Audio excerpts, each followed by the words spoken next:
I love what your dad said because he was a wrestling coach at Cornell for what, 25 years. And he said, to you, he said, John, there's three people you're going to have to beat if you want to be successful, right? And love for you to share that story with our listeners.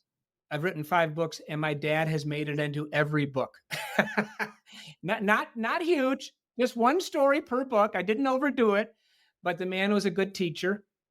He was a pastor of Christian churches, two different churches for 40 years, and he was a wrestling coach, Ivy League wrestling coach for 25 years. So he just had a lot to teach. He was a storyteller, and he'd say, Johnny, tonight on that mat, you have 3 people to beat. Number 1, your opponent. Number 2, yourself. Overcome your fears. Well, that still applies. And then thirdly, he'd say, you need to beat the referee. Wait a minute, Dad. You mean the guy in the black and white striped shirt who made 3 questionable calls? I only lost by a point. If he hadn't made those 3 questionable calls, I would have won the match. And he'd always say, you must be, this is the punchline, and I'm shortening this metaphor, but the punchline is, you must be good enough to beat the ref. You must be good enough to beat the ref. And I always kid people about my daughter, Molly, who is actually on our team now at QBQ Inc.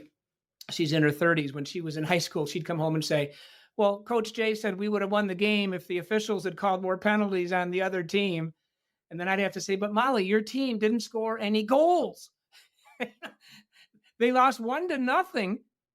And the 40-year-old coach would teach the athletes to blame the referees. And that's what happens in America today. We're always teaching blame. We're modeling blame. I mean, we could talk about politics and people make hearings in Congress, all kinds of finger pointing going on. But all that matters is John Miller, as a father, as a grandfather, as a husband, as a professional. Am I asking whodunit kind of questions, or am I asking, what can I do right now to solve the problem? What can I do to make a difference? Those are much better questions. I must be good enough to beat the ref. My last comment there, Charles, is the referee is a metaphor for anything beyond my control.